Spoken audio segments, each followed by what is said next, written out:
আসলে বন্ধু কি কমো, তোর মাটা মারা গেছে চিকিৎসার অভাবে।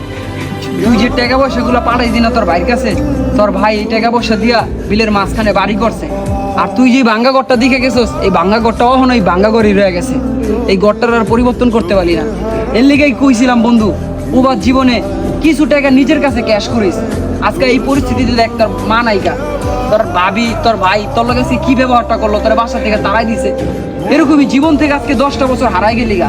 10 বছর আগে যে এরকম ছিলি, আজকে 10 বছর পরায় সে ঠিক সেই জায়গায় পড়ে রইলি, সেই ভাঙ্গা ঘর, সেই নিজের মাটারে পর্যন্ত হারাইলি বন্ধু।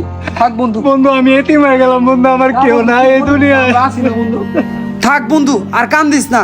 কাগজ লেগে এত কিছু করলি প্রবাস জীবনে, থাক বন্ধু, ভাঙ্গা পড়িস না।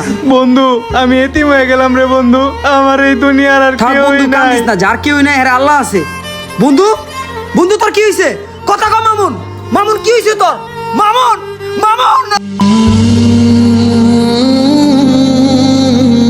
কি বুঝলেন ভাই এই ভিডিওটা থেকে? প্রবাসীরা শখের দেশ ছেড়ে প্রবাস জীবনে গিয়ে মাথার ঘাম পায়ে ফেলে সারাটা জীবন পরিবারের জন্য কষ্ট করে, আর সেই পরিবার কিনা তাদেরকে বুঝতেই চায় না, চায় শুধু টাকা। তাই বলি ভাই, প্রবাস জীবনে গিয়ে শুধু পরিবারের জন্যই ভাইবেন না, নিজের জন্যও কিছু করে রাখেন। আর এইরকম পরিস্থিতিতে কারা কারা পড়ছেন প্রবাস থেকে এসে কমেন্টে জানাবেন। আর এই ভিডিওটি আপনাদের কাছে কেমন লাগলো সেটাও কমেন্টে জানাবেন।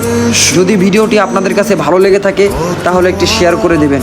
আর আপনাদের এক একটি কমেন্ট আমাদেরকে নতুন নতুন ভিডিও বানানোর প্রতি ইন্সপায়ার করে।